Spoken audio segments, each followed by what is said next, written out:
अस्सलाम वालेकुम डिविजन उम्मीद है कि आप लोग खैरियत से हों। कैसे अकेडमी में आप लोगों को खुशामदीद कहते हैं। आज हम बात करेंगे एक्सरसाइज 1.2 से हवाले से। पहले हमें कुछ डेफिनेशंस हैं जिसको समझना बहुत ज़रूरी है। ये बहुत ही इंपॉर्टेंट है।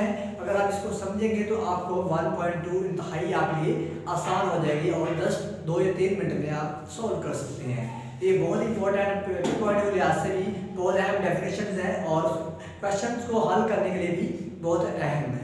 ये डेफिनेशंस को ध्यान से समझना, मैं आपको एग्जाम्पल के साथ समझाऊंगा। ठीक है, ये वो कौन सी डेफिनेशन है जो हम मैट्रिक्स में सीखने जा रहे हैं। तो यहाँ पे मैं स्टार्ट करने लगा हूँ, चलते हैं ऑन बोर्ड।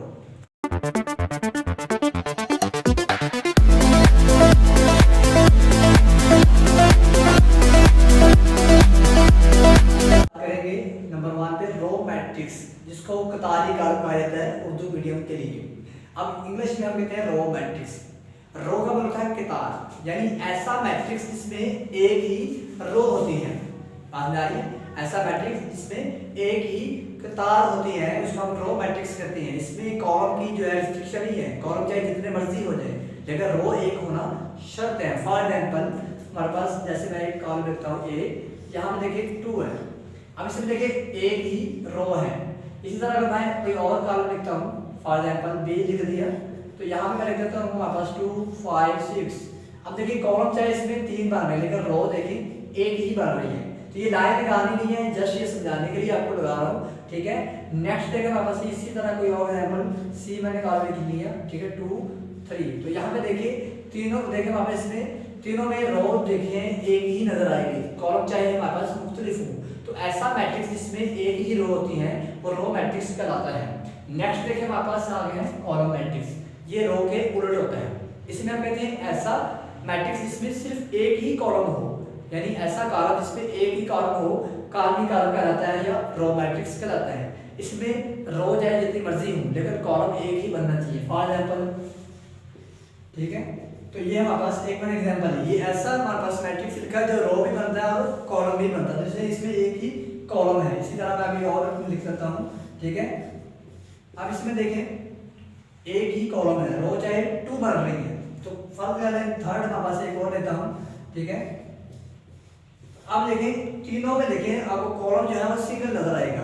अब यहाँ पे नंबर जो मैंने लिखे हैं ये फर्जी है, आप कोई भी एग्जाम्पल के तौर पर लिख सकते हैं नंबर, चाहे वो नेगेटिव में हो चाहे पॉजिटिव में हो, लेकिन ये है कि उसका कॉलम एक होना चाहिए। नेक्स्ट थर्ड हमारे पास है इक्वल मैट्रिक्स या आपस मसावी कॉलम। इसमें होता है कि हमारे पास ये दो मैट्रिक्स के दरमियान में, दो कॉलम के दरमियान में मुवाजना होता है, कंपैरिजन होता है और हम देखते हैं क्या ये दोनों इक्वल है या नहीं है। जैसे मैंने 1.1 में हमने पूरा एक क्वेश्चन सॉल्व किया था जिसमें हमने देखा था कौन कौन से कॉलम जो है वो आपस में इक्वल हैं। जैसे कि हमारे पास एक कॉलम दिया गया हमारे पास ए, ठीक है, 5 और 6 1 2, और एक हमारे पास दूसरा कॉलम भी दिया गया हो, मैं लिखा हो 5, ठीक है, 6, ठीक है, 0 + 1 1 + 1। अब यहाँ पे देखिए हमारे पास दोनों कॉलम आपस में इक्वल है। क्यों इक्वल है? अगर इसको हम सॉल्व करें तो देखिए हमारे पास 5 6 0 + 1 करेंगे तो 1 आएगा, 1 + 1 तो ये 2 आता है। तो ये दोनों कॉलम देखें, इसमें होता है कि दोनों का मर्तबा भी सेम होना चाहिए, इसको हम ऑर्डर ऑफ मैट्रिक्स कहते हैं। यानी ऑर्डर ऑफ मैट्रिक्स भी सेम होना चाहिए और जो उनके नंबर मेंबर्स होते हैं या अरकान होते हैं वो भी सेम होना चाहिए। तो ये तो हमारे पास मसाली कॉलम। चलते हैं नेक्स्ट। जी नेक्स्ट डेफिनेशन हम देखते हैं हमारे पास कौन सी है। तो नेक्स्ट डेफिनेशन देखिए हमारे पास स्क्वायर मैट्रिक्स क्या आता है, जिसको मुरब्बी कॉलम बोलते हैं। अब स्क्वायर मैट्रिक्स में होता है हम कहते हैं number of rows and number of columns are equal, यानी कतारों और कॉलमों की तादाद बराबर हो तो वो क्या बन जाएगा, मुरब्बी कॉलम या स्क्वायर मैट्रिक्स में। फॉर एग्जांपल हमारे पास, ठीक है, 4 5 1 3, इसमें देखिए 2 रोज और 2 कॉलम्स हैं। या इसी तरह हमारे पास कोई और कॉलम है, ठीक है, इसमें हम लेते हैं 5 6 3 0 1 5 3, ठीक है, 1 5 2। इसमें देखिए हमारे पास 2 रोज और 3 रोज और 3 कॉलम्स हैं, तो लिहाजा ये भी हमारे पास क्या हो गया, स्क्वायर मैट्रिक्स हो गया। अब इसका उलट होता है रेक्टेंगुलर मैट्रिक्स। रेक्टेंगुलर में हम कहते हैं कि number of rows is not equal to number of columns, यानी कितारों की तादाद कॉलमों की तादाद बराबर नहीं होती। फॉर एग्जांपल एफ हमारे पास कॉलम है जिसमें लिखता हूं 1 5 2। अभी देखिए हमारे पास इसमें रो एक है, कॉलम 2 है। या हमारे पास इस तरह मैं लिख देता हूँ, ठीक है जी हमारे पास है 2 5 3 6 1 2। अब इसमें देखिए 2 रोज है और 3 कॉलम्स हैं, तो ये भी हमारे पास क्या है मुस्ततिली कॉलम है जिसको हम रेक्टेंगुलर मैट्रिक्स बोलते हैं। या इस तरह अगर हम कोई और एग्जांपल देख लें H इज इक्वल टू हमारे पास 1 2 1 4 3 5, तो इसमें देखिए हमारे पास 3 रोज और 2 कॉलम है, तो ये भी क्या है हमारे पास रेक्टेंगुलर मैट्रिक्स यानी मुस्ततिली कॉलम है। नेक्स्ट देखते हैं हमारे पास नल मैट्रिक्स जिसको हम सिफरी कॉलम बोलते हैं। अब इस नल का मतलब होता है जीरो, यानी सिफरी कॉलम जिसमें तमाम अरकान तमाम मेंबर्स सिफर हों। For example A is equal to हमारे पास सिफर, यानी अब यह हमारे पास ठीक है बी हमारे पास मैं कोई और काम देता हूँ बी इज इक्वल टू हमारे पास सिफर सिफर सिफर, यानी जिसमें तमाम अरकान आपको जीरो नजर आए हैं, इसके अलावा कोई नंबर ना हो तो वो हमारे पास सिफरी कॉलम होता है। चलते हैं नेक्स्ट जी। नेक्स्ट हम बात करेंगे नेक्स्ट डेफिनेशन हमारे पास है नेगेटिव मैट्रिक्स यानी मनफी कॉलम।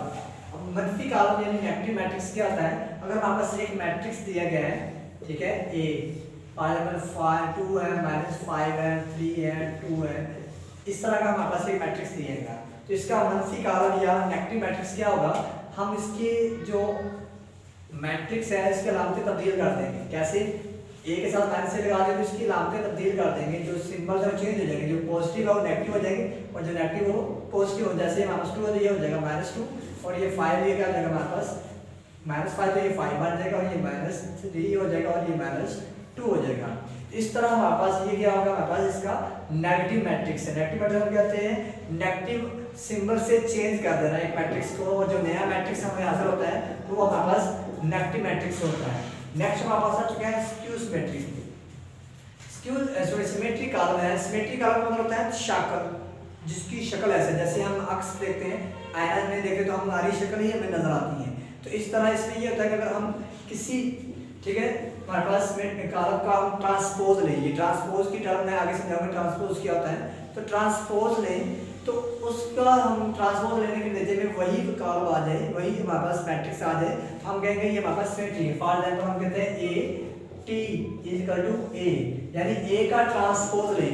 अब ट्रांसपोज के बारे में थोड़ा सा ज्यादा, ट्रांसपोज में होता है रोज को कॉलम में या कॉलम को रो में तब्दील करने से जो हमारे पास होता है वो कॉलम में ट्रांसपोज कराता है। अब यहाँ पे देखिए हमारे पास ए टी बराबर क्या हो ए, यानी हम अगर ए का ट्रांसपोज लें और उसका आंसर भी वही ए आ जाए तो वो क्या होगा, सिमेट्रिक होगा।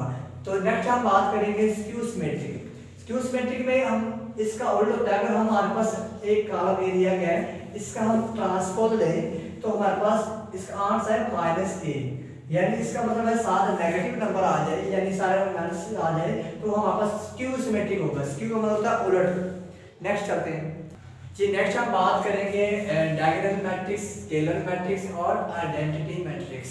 इन तीनों में डिफरेंस क्या है, ठीक है, ये दोनों मैट्रिक्स जो है इससे डिराइव की गई है, इससे अलग की गई बनाई गई है, ठीक है। तो देखते हैं पहले डायगोनल जो वापस कॉलम है या डायगोनल मैट्रिक्स इसमें होता क्या है जी स्टूडेंट्स। देखिए इसमें जो हमारे पास एक तो ये है कि इसमें शर्त है कि स्केयर मैट्रिक्स होना जरूरी है।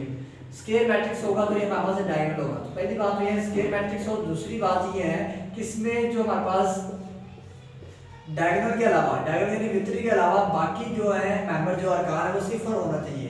अब यहाँ पे शर्त है कि कम से कम एक जो डिजिट है, एक हिस्सा है वो गैर सिफर होना जरूरी है। तो अगर दोनों सिफर हो जाए तो वो सिफरी कॉलम बन जाएगा। तो इसको हम अगर इस तरह लिखें, ठीक है, अगर मैं एक और लिखता हूँ मैट्रिक्स जैसे 3 0 0 0। अब यहाँ पे देखें कि यहाँ पे 2 डिजिट है, यहाँ पे 1 डिजिट है, तो शर्त ये है कि यहाँ पे कम से कम 1 डिजिट होना जरूरी है। दोनों भी होंगे तभी वो क्या होगा, हमारे पास डायगोनल ही होगा। लेकिन शर्त ये है कि ये स्केयर होना चाहिए। स्केयर से मुराद इसमें नंबर ऑफ रोज और नंबर ऑफ कॉलम इक्वल होने चाहिए। अब इसी से ड्राइव किया गया नेक्स्ट स्केलर। अब स्केलर में हम क्या करते हैं, होता हमारे पास डायगोनल ही होता है, लेकिन इसमें जो हमारे पास डायगोनल के अरकान होते हैं, मेंबर होते हैं, वो सेम होते हैं। फॉर एग्जांपल हमारे पास एक कॉलम है, यहाँ पे लिखा 2 0 0 2, यहाँ पे दोनों नंबर होना जरूरी है और दूसरी बात सेम भी हूँ, यकसा हूँ, एक जैसी हूँ। तो ऐसा हमारे पास वितरी कॉलम जिसके वितर के अरकान यकसा हूँ, एक जैसी हूँ, सेम हूँ, वो क्या बन जाता है, स्केलर बन जाता है। यहाँ पे नंबर दोनों होना जरूरी है। जैसे मैं एक और एग्जांपल लेता हूँ 5 सॉरी हमारे पास बी का लिख लेता हूँ 5 0 0 5। यहाँ पे देखिए नंबर सेम है तो ये क्या है, स्केलर है। नेक्स्ट बात करेंगे आइडेंटिटी मैट्रिक्स। ये भी हमारे पास डायगोनल से बना है, लेकिन यहाँ पे आइडेंटिटी का मतलब है वाहदानी। वाहदानी का मतलब, वाहिद का मतलब क्या होता है? एक। यानी इसमें जो हमारे पास वितर के अरकान होते हैं, जो हमारे पास जिसको हम डायगोनल के अरकान बोलते हैं, तो वो हमारे पास 1 1 होते हैं, बाकी क्या होते हैं? 0 होते हैं। यानी यहाँ पे 1 1 आ जाए तो क्या बन जाता है हमारे पास? आइडेंटिटी मैट्रिक्स बन जाता है। और इसको रिप्रेजेंट भी आई से ज़र करती हैं, और इसको हम आगे क्वेश्चंस के अंदर भी हम यूज करेंगे, तो इसकी वैल्यू जो है वो हमें नहीं देके जाएगा, हम खुद इस्तेमाल करेंगे। चलते हैं नेक्स्ट। स्टूडेंट्स लास्ट हमारे पास डेफिनेशन जो रह चुकी है, जी स्टूडेंट्स लास्ट डेफिनेशन रह चुकी है जो हम बात करेंगे इसमें, जो ट्रांसपोज मैट्रिक्स यानी ट्रांसपोज कॉलम। ठीक है, तो ट्रांसपोज हमारे पास मैट्रिक्स जो है इसके बारे में बात करेंगे। तो ये क्या होता है? तो हमारे पास सबसे पहली बात हम करेंगे, यहाँ पे एक मैट्रिक्स लेंगे। हमारे पास ए मैट्रिक्स दिया गया है, ठीक है, 2, ठीक है, 5 3 1 5 6, ठीक है, ये एक मैट्रिक्स दिया गया है। अब इसका हमने ट्रांसपोज लेना है। ट्रांसपोज का मतलब होता है नंबर ऑफ रोज को नंबर ऑफ कॉलम में तब्दील करना, या नंबर ऑफ कॉलम्स को नंबर ऑफ रो में तब्दील करना। यानी कतारों को कालमों में तब्दील करना, या कतारों को कालमों में तब्दील कर देना। यानी कोई एक काम हमने करना होता है। तो इसका अगर ट्रांसपोज लेंगे तो किस तरह हम लिखेंगे यहाँ पे? तो अगर हमें ट्रांसपोज लेना तो मैं कैसे लिखूंगा? देखिए ए टी बराबर 2 5 3 हमारे पास है, 1 5 6 है, और इसके ऊपर भी डी लिखना है। बात तो बच्चे क्या करते हैं कि वो डायरेक्ट इसको कन्वर्ट करते हैं, पहले इसकी हालत में लिखना होता है कि इसके ऊपर ट्रांसपोज लिखा जाए दोनों तरफ, उसके बाद ये ट्रांसपोज तो वैसे रहेगा। अब यहाँ पे ट्रांसपोज का मतलब है ये रो है पूरी, इसको हम कॉलम बना देंगे 2 5 3 लिख दिया। इसी तरह ये भी रो है, तो फिर हम इसको क्या करेंगे? 1 5 6, तो ये इसका क्या बन चुका है? ट्रांसपोज कॉलम बन चुका है। क्या बन चुका है? Transpose column. फॉर एग्जांपल एक और एग्जांपल लेते हैं, हमारे पास है ए, हमारे पास कल भी है 2 5। अब इसका ट्रांसपोज क्या होगा? अगर हम ट्रांसपोज लें 2 5 का ट्रांसपोज, तो अगर हम ट्रांसपोज लें तो ये क्या रो है, इसको कॉलम में कन्वर्ट कर देंगे, कॉलम में कन्वर्ट कर देंगे। इस तरीके से हमारे पास ट्रांसपोज रूल मिलता है। ये बहुत ज़्यादा क्वेश्चंस के अंदर यूज होना है। तो यहाँ तक ये हमारे पास जो डेफिनेशन मैंने आपको समझा दी है, तो ये आप लोगों की नेक्स्ट एक्सरसाइज के अंदर इस्तेमाल होनी है। तो उम्मीद है कि आप लोग ये समझ आ चुके होंगी। अगर नहीं समझ आई तो प्लीज़ कमेंट बॉक्स में आप पूछ सकते हैं। इंशाल्लाह जल्द हाजिर होंगे एक नई वीडियो के साथ। तब तक के लिए अल्लाह हाफिज़।